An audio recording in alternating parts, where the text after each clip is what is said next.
Well, hello, everybody. I was going to say good morning or afternoon, but I realized that we have many time zones in play today. So I will just say hello and welcome to this month's ZEISS Conversations. We have a terrific conversation for you today. Our guest is Jonathan Ingalls. He's going to be talking a lot about some of the work he's been working on, as well as some specialty projects that we're excited to show you some behind the scenes on. I have with me today, first off, I'm Tony, with the Senior Marketing Manager with ZEISS Cinematography. I also have Anna Schmidt, who is a cinema marketing located on the West Coast, who will be driving the bus for us today. And then, of course, our man of the hour, Jonathan Ingalls, who's joining us from even further away, where it's still morning. Welcome, everybody, and welcome, Jonathan. Happy to have everybody here. Hi, nice to be here. Thanks for having me. Absolutely. So tell us a little bit about yourself, Jonathan, how you got started, what you're working on now, what what your hopes and dreams are for the future, that kind of thing. I started, let's see, went to school, studied actually weirdly biology and filmmaking at USC, and then had the idea of combining the two, and just went into, making all types of films, shooting all types of films as a cinematographer, and then kind of meandered my way through some directing nonfiction projects, and then kind of went down the road of really nonfiction the last number of years, doing all types of documentary series and feature-length documentaries. And yeah, had the pleasure of shooting a lot of really interesting projects over the years. Awesome.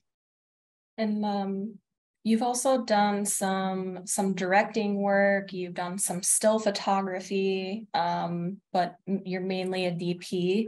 Can you tell us about some of the other work that you've done as well? Yeah, absolutely. Yeah, part of what got me into cinematography was when I was in school, I was really interested in still photography. So I did a lot of still photography at USC in their in the cinematography department, the filmmaking department, and then just stuck with it. So I keep shooting. So I'm still shooting like a lot of like medium format film photography now.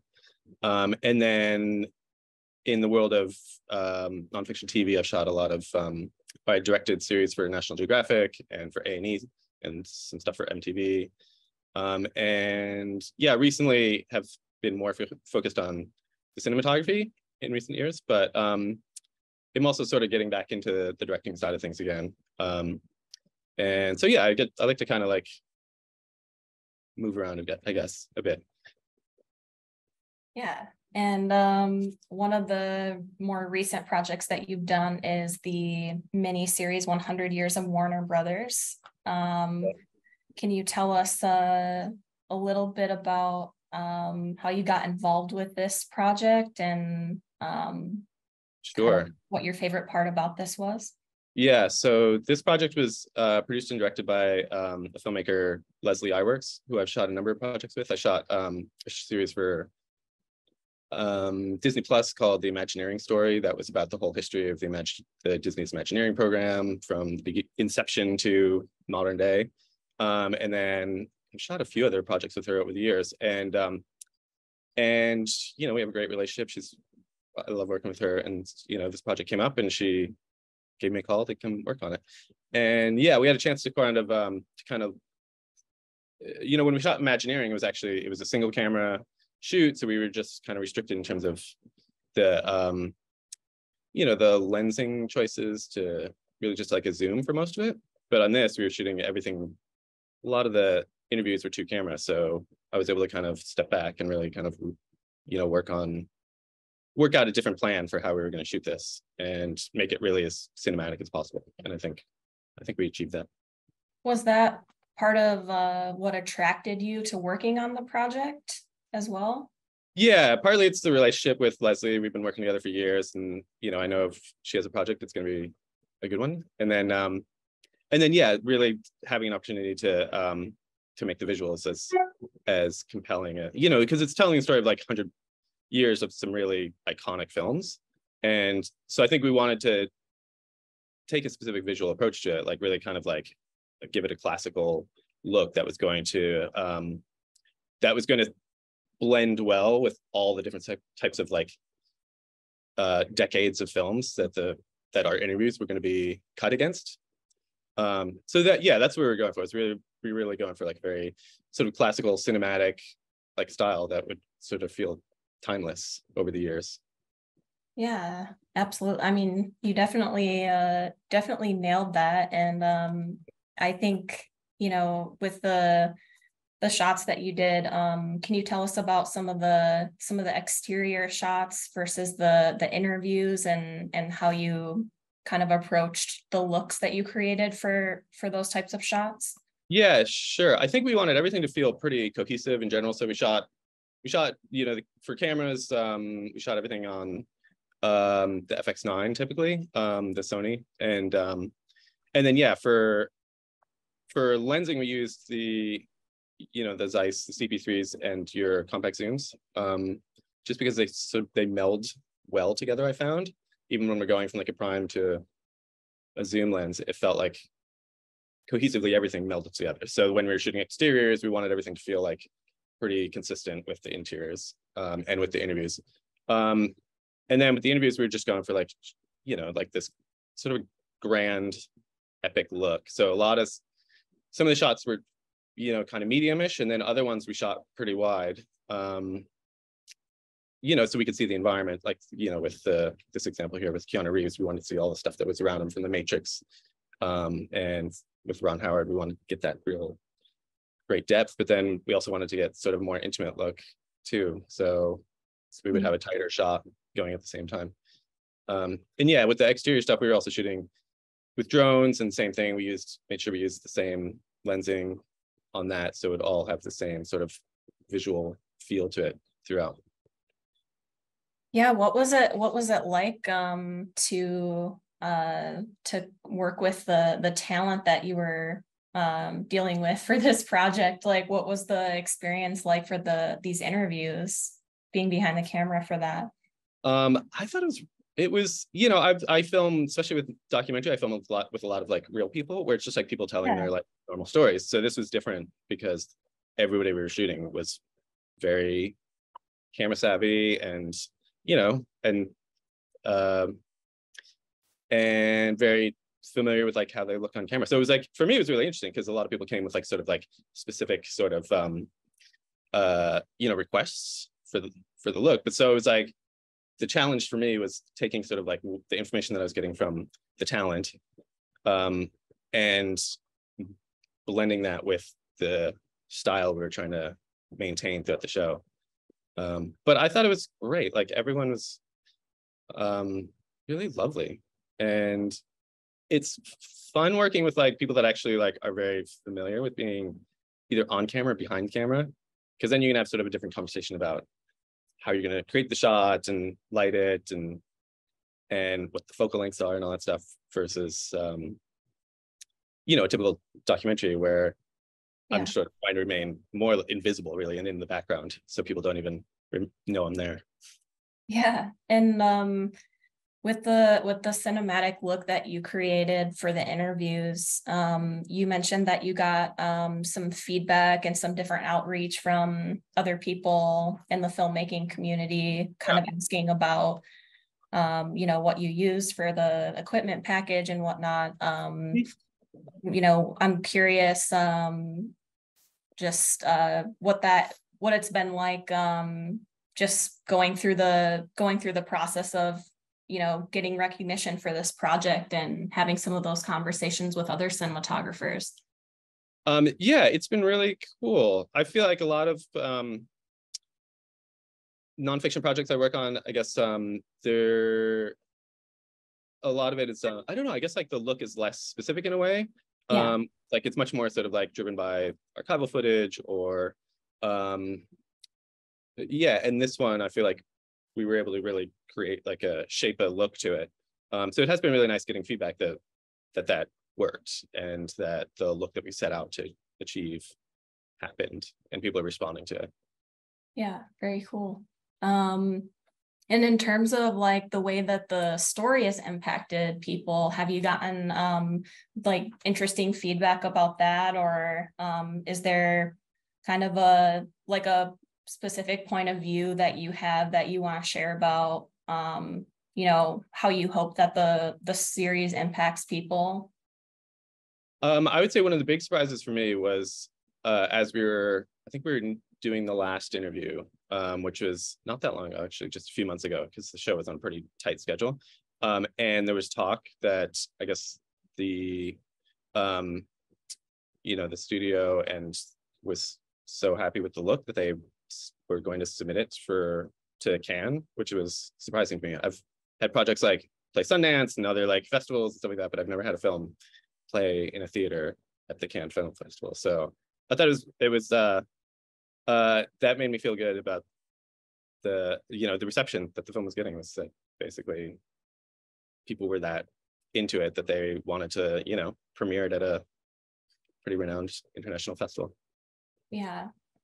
And did you have like kind of I don't know, I'm sure it would be hard to choose like a favorite episode from the series, but did you have like kind of any standout moments or like standout shots that you're really proud of from the series, or like an episode that you really connected with? The stories that I was really interested in were the stories of hearing like I was really interested in like the sort of historical background and all that stuff, but the interviews I loved shooting were the ones where it's people talking about the films that they either made or were in. And so yeah, some of the I mean, I'm a big fan of Stanley Kubrick, so hearing like Matthew Modine tell stories about directly working on that film and kind of the process of it. There's so much stuff that we shot that I wish would make it into the series that I know did not, just because of that's how documentaries work. But just like being present, hearing all these incredible stories of people like being in these films or making these amazing films, or Baz Luhrmann, I'm a huge fan of his films, so being able to film with him and spend a day hearing stories about all the makings of his films was just amazing for me. Yeah. And in terms of kind of anything that might have been unexpected that happened, was there anything that really surprised you or that was unplanned that happened that you decided to keep when you were shooting? Oh, that's a good question. I would say on this project, everything kind of went pretty well according to plan. Yeah. I've worked on some projects where things like there's a lot more twists and turns to the production. Yeah, but I'm sure we'll get to one of those with another project we're gonna talk about. Yeah. This one was very it was we had a lot of support making it, and everything went in an awesome production team, and it all went very smoothly, as I recall. Yeah.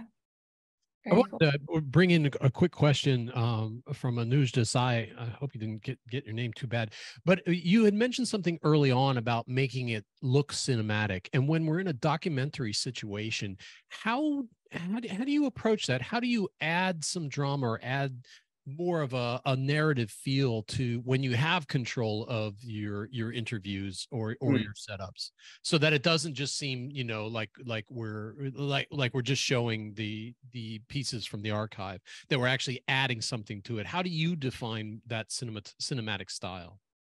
I think part of it is in the prep, where we're able to actually, on a project like this, we were able to scout the locations in advance and really kind of like find angles that we thought were going to lend themselves well to sort of like a wide shot and to a tighter shot. So whereas a lot of documentaries, typically sometimes you show up and you just like you shoot whatever location you have. So this one we spent a while going around the studio and like really spending time like finding what our shots were before.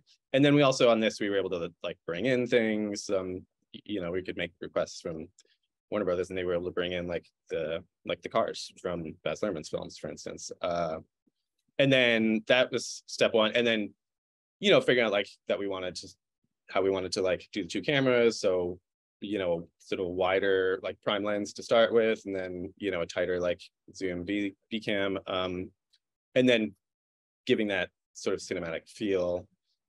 And then just like really with the lighting too is adding a little bit of contrast and just not being afraid to sort of have some shadows here and there versus just trying to like keep everything even. So I don't know, like trying to make it feel like it was it would fit into any of the movies that we were talking about.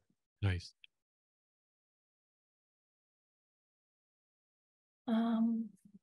Yeah, is there anything else that you want to share about kind of the look of this project, or anything that was really fun that you'd like to mention from this shoot?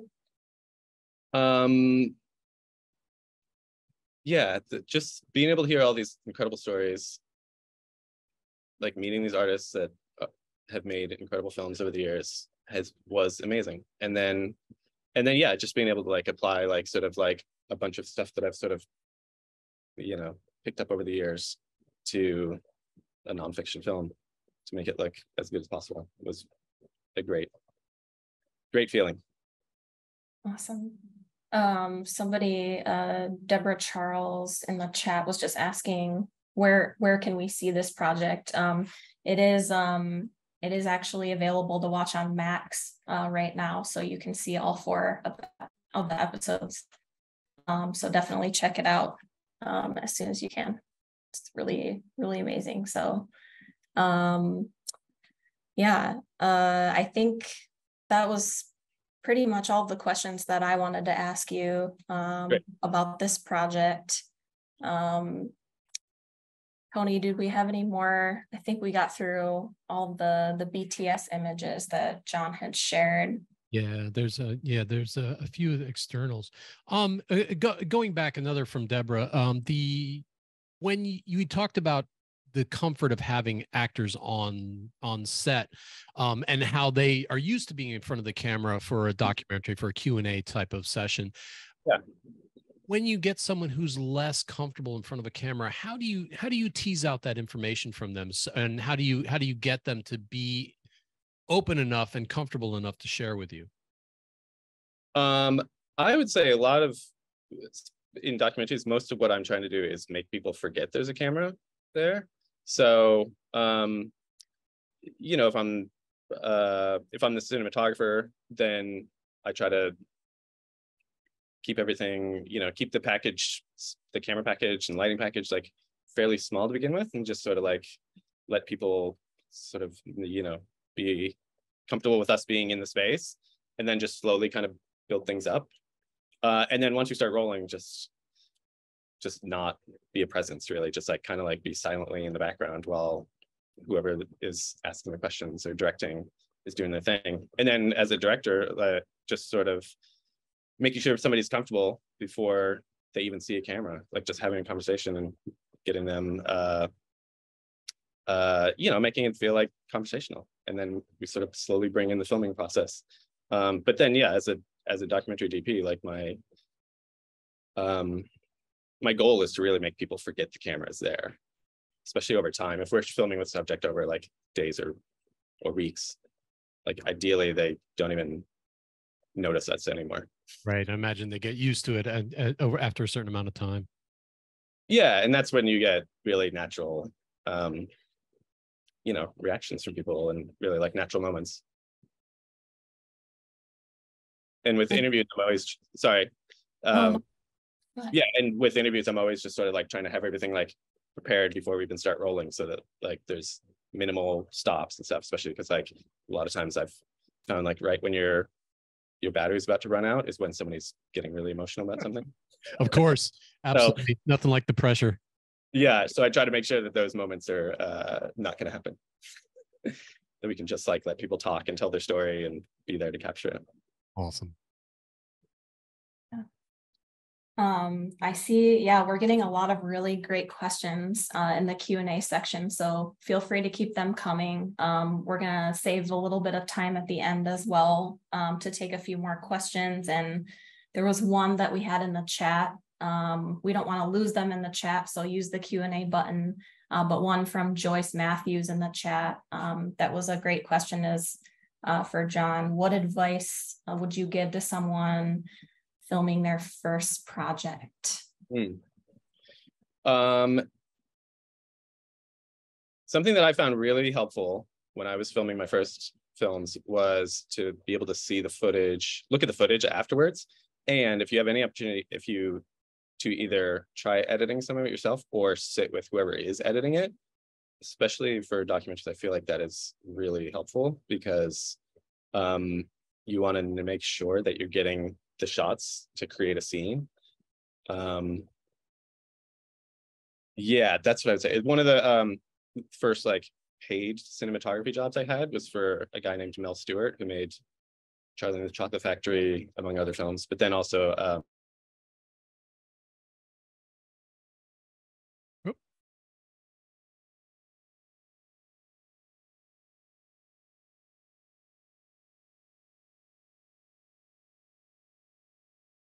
and he was like, I can't tell if you shoot well at all. He's like, I want you to go get a camera this weekend, steal a camera if you have to. He's like, and come back on Monday and show me that you know how to shoot a scene. So that's what I did, is I went and I shot like a whole, like borrowed a camera and shot like a wide shot and a medium shot and coverage and, you know, establishing shots and all that stuff, and brought it back on the Monday. And he looked at it and was like, okay, fine, you're hired. Wow. But yeah, I think that's it. It's just really like having a chance to look at your footage and see how it goes together. And then learning from that. Thank you. Yeah, that's a really good piece of advice. So hopefully everybody on the webinar here is taking lots of notes. The next project that I want to ask you about is a documentary called Blackfish. Yeah. So you obviously got a lot of recognition, a lot of awards for this film. Can you tell me a bit about how this film impacted the wider audience and the reaction that you got from this project? Yeah, this was I remember when we were filming this project, it was Gabriela Caprathwaite is the director on it, and she and I had shot another film before that was pretty well received, and then she you know, came to me with this idea, and I was like, before she even finished the first sentence, I was like, I'm in, let's do it. So I'm happy that I was able to shoot this film with her. And yeah, it was, you know, I've shot a lot of documentaries over the years, and you kind of hope that the ones that you're trying to make some impact with are gonna make an impact. But I don't know, when we were filming this one, there were definitely times when we would finish an interview and I just could not believe that some of these stories had not been told before, especially about like you know, how the whales are being treated in captivity and all that stuff. And it was astonishing to me. And, you know, we would talk about that after an interview, where I would just say, I can't believe what you're capturing here. So I just had a feeling, it's one of those films where I felt like when it was happening, like it would be, you never can tell what's going to happen with the film afterwards, but it was really gratifying to see that this one actually like struck a chord with people, because it felt that way when we were filming it. And yeah, and it was just great seeing all the impact it's had since. Yeah, I mean, there's so much to say about this film, and it definitely impacted me personally, and I've watched it several times, and I've recommended it to a lot of people, and I think it really opened my mind to you know, really how powerful a documentary can be. So I mean, it's really brilliant what you accomplished with this. And I think the cinematography has a big part of that, obviously. So I want to talk about that with you. But I was curious first in terms of the subject of orcas, and you know what you just mentioned. Had you ever been around them before, and had you ever been like in person with an orca whale before working on this film? No, I never had. And that was like one of the things that was most rewarding for me was having this sort of biology background and this film background, and being able to combine them, and going out in these little research boats off the coast of Canada, and being able to like being feet away from orca whales with our camera was just, I mean, it was incredible. It was like, it felt like everything was sort of aligning. And then yeah, so it was amazing. It was like kind of like my dream project in a lot of ways. Yeah, and how did your biology background come into play? Like, could you talk about that a little bit, like the knowledge base?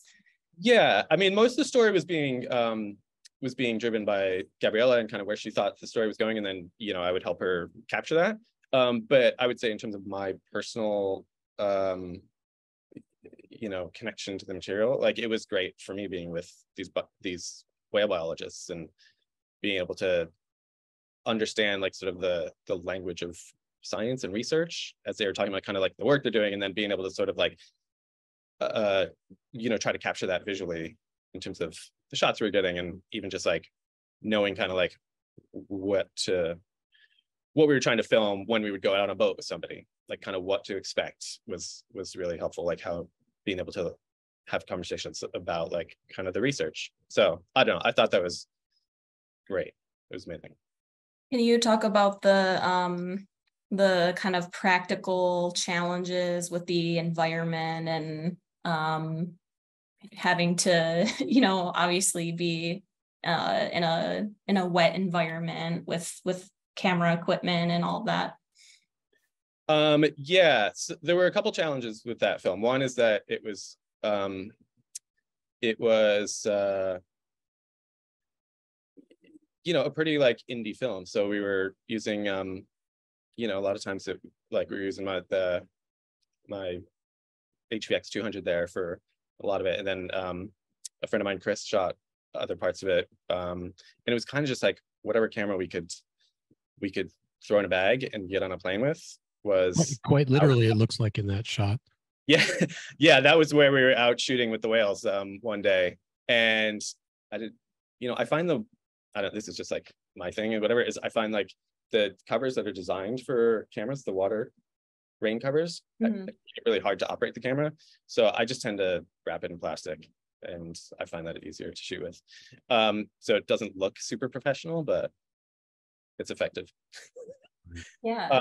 Yeah, but that was part of the challenge too. And this particular shoot, we were shooting, we had to travel to an island off the coast of Canada where the scientist that we were with, Dr. Duffus, his research lab was based. And we had the challenge there was that we could only bring what I could fit onto like his little research boat, which was like kind of just a large fishing boat.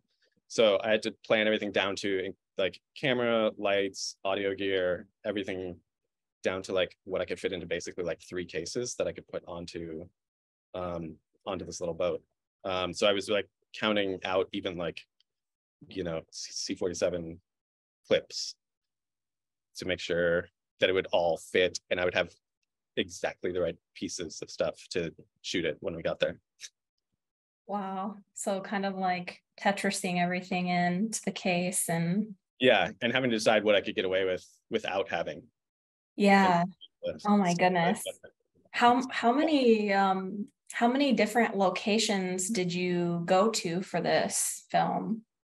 Let's see. We shot in Canada, we shot in Seattle, kind of all over the place. Florida, a bunch, because we shot the court case down there. So we were kind of spent a while filming the SeaWorld case. And then Chris went to Spain to shoot some stuff there. So yeah, it was kind of all over. It was a bit of a global story. Oh, and then we went to the Netherlands. That story didn't actually make it into the film because I think it, for whatever reason, I think it felt like maybe a digression or something like that. But yeah, we shot in the Netherlands as well.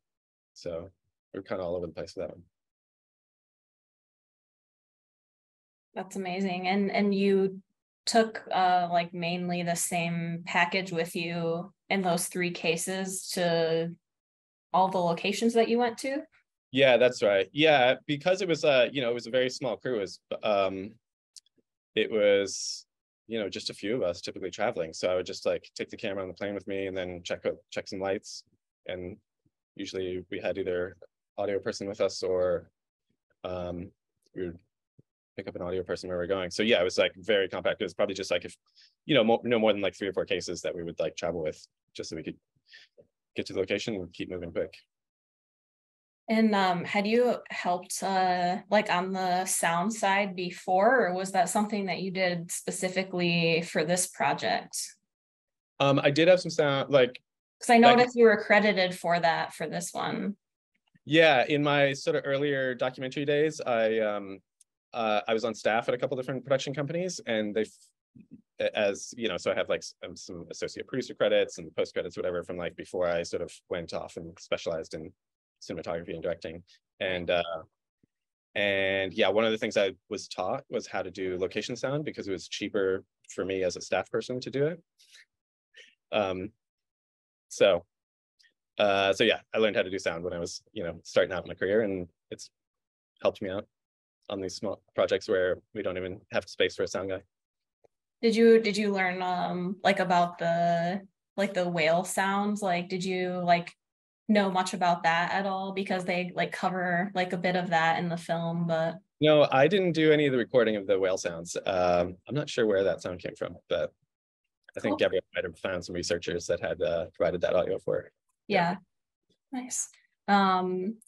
I was wondering about just in general, like any favorite memories of like being around the animals, or any favorite memories of working on the film? Yeah, it was yeah, going out and filming, like definitely that photo you showed of me and Gabrielle on the little boat, like that was such an incredible experience, like going out with people whose job it is to track whales. And so we would go out with them, and they knew, we would get within feet of the whales, and they knew which whale was which, and just being able to sort of be in, be with these people that are so knowledgeable, but then also about these animals that are so sort of incredible. It was awe-inspiring. It was incredible. There was a question in the Q&A that Tony just mentioned. Someone was asking how hard is it to film something like the court case? So I think they're probably referring to the interviews around some of the cases from that you covered in Blackfish. Sure. Yeah, I've shot a few different like court case stories. So with Blackfish, we weren't able to go into the courtroom, so we just basically sat out in the hallway for hours and hours each day, waiting for the people that were participating in the case to come and go from the courtroom. And then, I'm sorry, hold on a second. Give me one sec. All good. Yeah, I can imagine that yeah, if you can't get in there, you have to fill it with either newsreel or something else, and then try and add your own into it.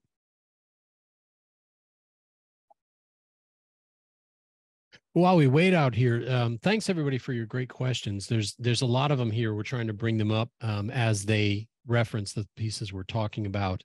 And you may see some answers in here from Anna or I, if we can answer real quickly.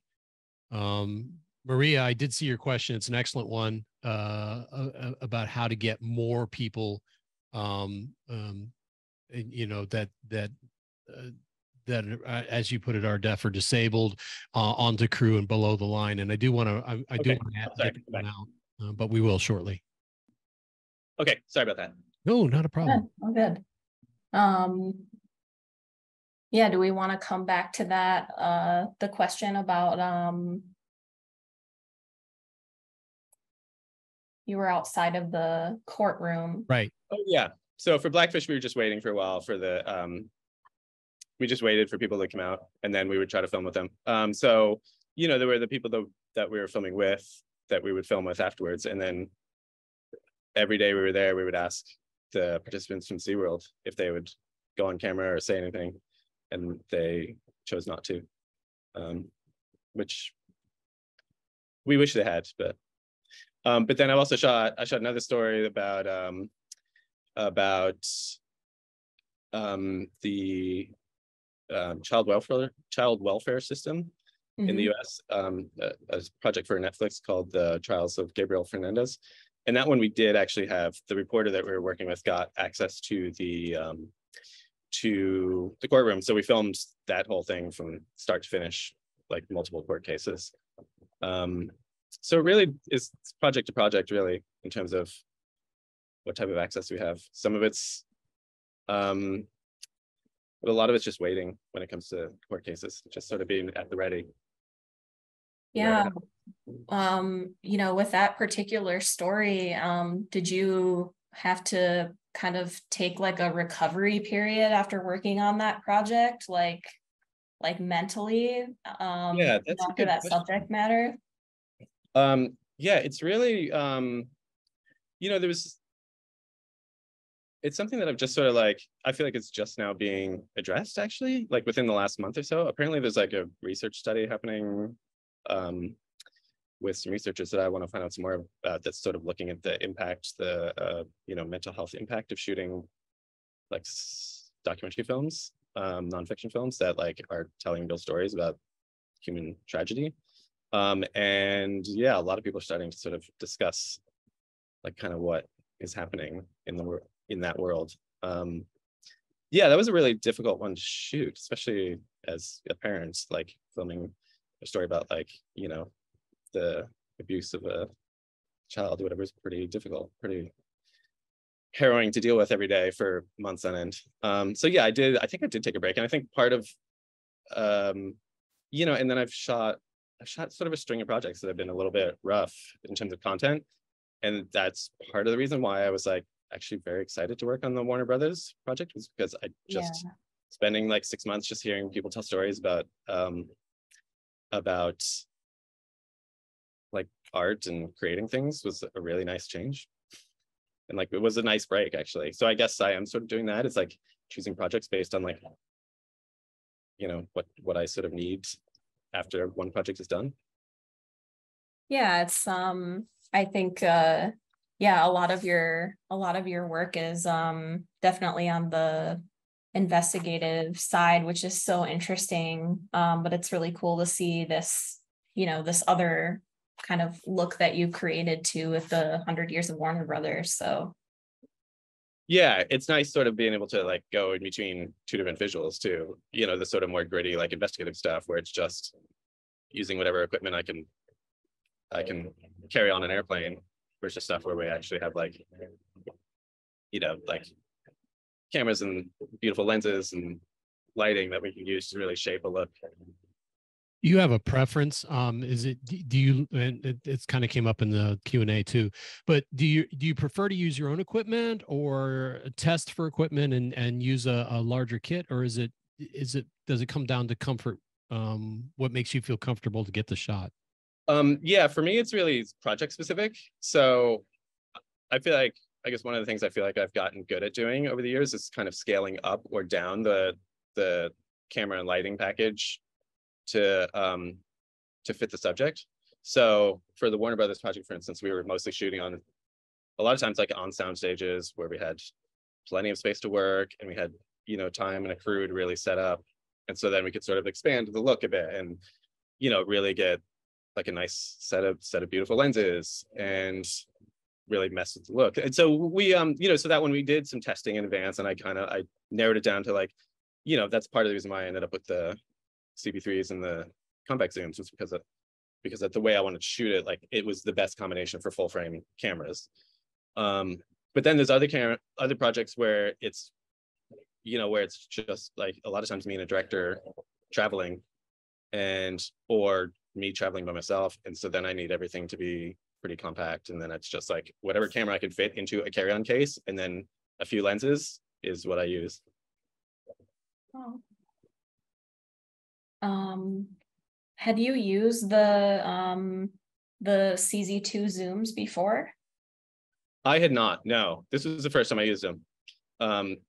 But yeah, when I was testing, I found they looked really good with the CP3s, like, because I tend to like, when I'm shooting 2 camera interviews or 2 or more, you know, I like the wide shot to be on a prime, and then I tend to like the tighter shot to be on a zoom because I like to be able to sort of change the focal length depending on what's happening with the interview subject.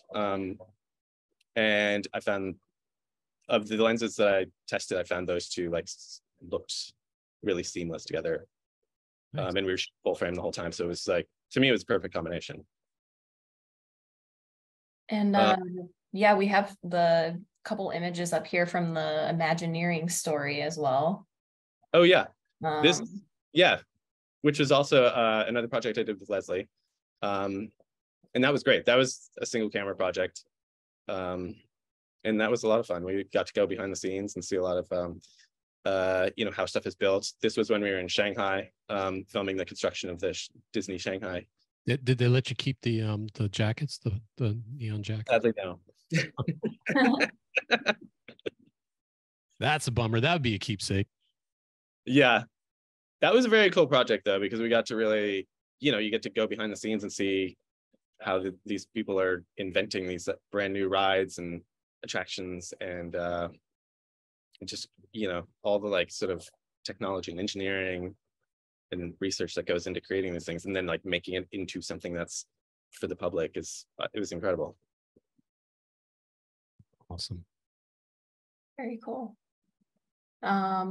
And then we also have a couple of BTS images that you sent us from the Grab, which is a more recent project. Yeah. Can you tell us what that film is about? And or these are actually a couple BTS images from the Grab. Yeah, so this is a film that I was shooting with Gabriella again, the filmmaker of Blackfish, and this is a project that was we shot for about 3 years. It's an investigation into the sort of the land grab that's happening around the world by governments and investment groups that are trying to basically buy up what may be the last remaining agricultural producing land in the decades to come. Wow. And so we worked with reporter Nate Halverson, who'd been investigating this story for I think 3 years by the time we met him, and so he spent something like 7 years working on this case, and we filmed the second half of his investigation, like the last 3 to 4 years of him investigating it. And so this one, we were supposed to actually travel all over the world for it. We had this very extensive travel plan, and then in February of 2019 we had a meeting where we were just about to leave for I think 4 countries or something like that, and decided to postpone it, and then everything shut down. So we did end up like shooting more domestically for the next, I guess, 12 months. And then, as things started opening up, we started shooting more abroad. So we went to the UK to film with a bunch of like military figures and researchers, sort of gaming out like different like scenarios in the years to come for potential military conflict. And then yeah, we traveled around the US, and then yeah, we also had we were going to shoot in Ghana as well. Mm-hmm. No, I'm sorry, Zambia. And when we traveled there, I guess whoever was in charge of our access basically decided to, rather than let us go and investigate the story, that they were going to detain us. So we were detained for about a day, 12 hours, something like that. And then and I think the idea was that, I guess, like the reporter Nate had already been there and I think they kind of knew the story that we were going to tell with this time with cameras, and they didn't like that idea. So do you find you run into legal issues or legal challenges like that when you in some of these documentaries? Yeah, I guess sometimes. I mean, most of the time in this particular instance, it was very surprising that we got held up, because we had all the visas. There's a team of awesome associate producers that had like worked through, like we had everything. We had all of our legal paperwork in order, all the government visa paperwork in order. And so it was very surprising when we got stopped while we were trying to film that one. But yeah, there are other ones where no, I guess like, yeah, there are some where like you just never know what obstacles you're going to run into, especially when you're investigating a story. There's always one side that doesn't want the information out there, I'm sure. Yeah, especially I guess now in, sort of like after people saw the impact of Blackfish, I think people are more cautious about kind of investigations. Right. And, yeah. And, and I think film can make a difference. And I think people are cautious about that. Oh, sorry, go ahead, Tony. I was just gonna, I was starting to work through some of the questions because we're coming up on time. Can you talk more about the films or filmmakers who have really influenced you on either on the documentary or in the narrative form? Yeah, sure. Yeah, I would say in terms of documentaries, there's I tend to lean towards, I guess, more the verite filmmakers who I really love the work of.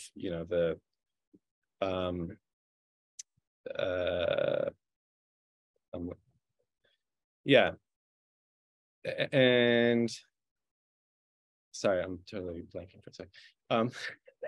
They're just like, I'm thinking about all the different like sort of influences over the years. It's hard to really like isolate them because there's so many different like I feel like every film I watch I take something from to apply to my own work. But yeah, I would say in terms of documentaries, I really lean towards like sort of the stuff where it's like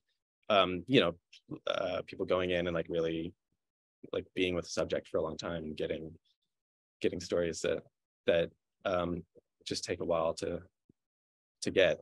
And I feel like that's kind of influences my own work. Awesome. Let's see. The one question that that came up that I wanted to say from Maria Zani. She says, "I'm a disabled producer and I was at DocFest." Her question is more towards how do you get people on sets from all walks of life below the line, so to speak? Mm-hmm. Is that something that you run into, or that there's assistance you see in that? I think part of it comes down to kind of like a will in a production, and I think it's something that I see a lot of. I feel like a decent amount of awareness in is like where people are actively trying to make sure that like, especially in the world of nonfiction, we're telling stories about like sort of people that oftentimes like aren't necessarily, their voices are not being heard. And I think part of documentary filmmaking is like trying to create that, create the space for that voice. And so I think there's a huge openness to not just like tell the stories, but also like include anyone who wants to participate in telling those stories. So yeah, and I think like that desire like kind of trickles down. So it really comes from like who the filmmakers are, and like if they want to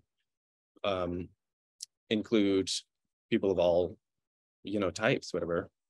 I think people put in the effort to make it happen. So yeah.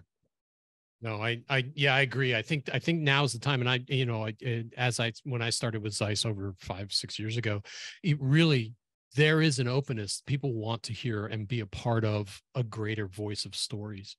And I totally agree. Yeah. And I see that at all levels, even, from the ASC on down, there is an active movement on to get people to get more diversity and to get more voices into production. Mm-hmm. I think that's great. Anna, are there any in there that you see you want to bring up? Yeah. Let's see. We have a question here. How Julia Medina was asking about earlier in your career, how hard was it to jump into the film industry when you graduated from college? So you gave a little piece of advice earlier that was really good, but yeah, maybe you can talk about some of the challenges that you face as well, jumping into the industry. Yeah, sure. I didn't have any connections in the film industry when I started. I come from a family of scientists, My parents are both scientists, so I like, which is probably why I was very like drawn to science, but I also knew I liked photography and film and all that stuff. So I kind of came in completely cold, really, and I found that being in school gave me some access for like internships and stuff like that that were available to students at my university. But then a lot of it was just like trial and error too. Like I was really into photography, so I did a lot of photography and then got access to like a really inexpensive video camera and just started shooting films of my own, or DPing films for friends of mine that were shooting them. So I would like work Monday through Friday at like a day job and then shoot films on the weekend. And then that's really kind of how I built up, I guess, enough work that people started, you know, paying me. Nice. So yeah, there was no like, I don't know, I'm not sure there's any easy route to it. I think part of it is just like, is just building the craft and then making contact with people. And also, yeah, I guess like early on, I would also just like cold call people too and be like, I like your films. Can I come pee in your office or something like that? And sometimes, most of the time that didn't work, but every once in a while, like at least people would take a meeting with me. And then that's how I sort of like expanded a bit in terms of my network. It's amazing. Oh, and sorry, last thing on this too is like the people that I'm working with now, like Gabriella, who I've shot multiple films with now, The Grab, Blackfish, et cetera, like we met as production assistants. So that's part of it too, is I guess like keeping, you know, it's not just looking for jobs from people, it's also creating a network of people that you trust and want to work with for years to come. And then hopefully you all grow together. Yeah, absolutely. Growing with other people in the industry and being a part of that community. And yeah, there was let's see. We have so many good questions in here and so little time. We only have a few more minutes, so try to get to as many of these as we can here. But Joel Berg was asking about your lighting package on Warner Brothers documentary series.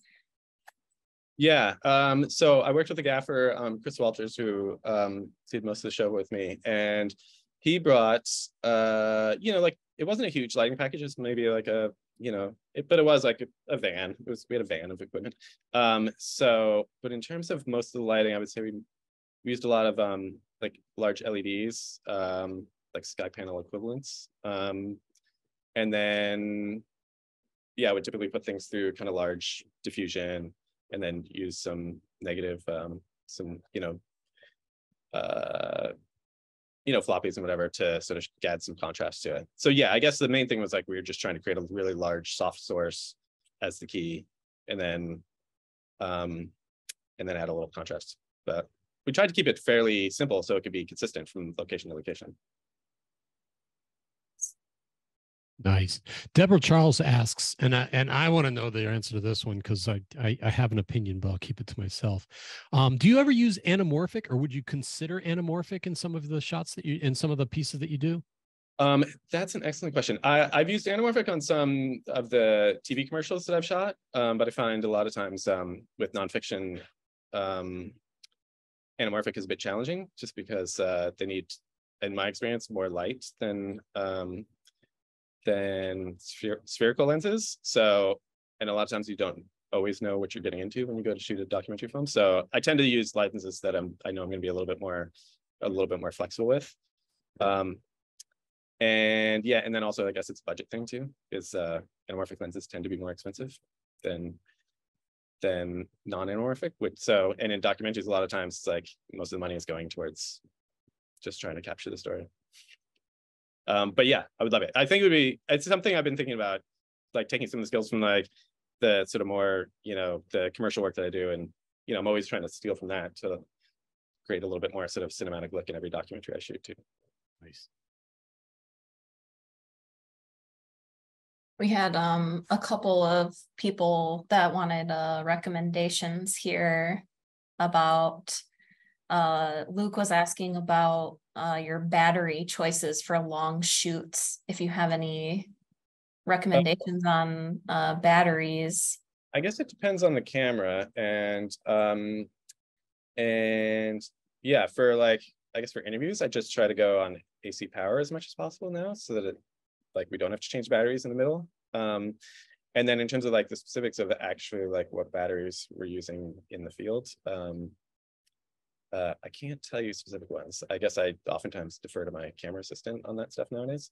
But yeah, which I try to get like the highest capacity ones we can travel legally due to FAA regulations with nowadays. Oh, there's that too. Yeah. Of course, you can't pack anything anymore. It's because they all have to be hand carried. Yeah, exactly. And they all have to be under, I think, 100 kilowatts. Oh, okay. Yeah. So it's like, yeah. Anyhow. Do you have a favorite monitor that you have traveled with for projects? I usually like the yeah, I guess the yeah, I usually like a 7-inch monitor. I don't know, I'm not like super like picky about like specific monitors. I just kind of want it to be accurate and be able to switch between log and whatever LUT I'm using. But yeah. What's one thing, no matter what the budget, what's the one piece of equipment you can't live without? Oh, excellent question.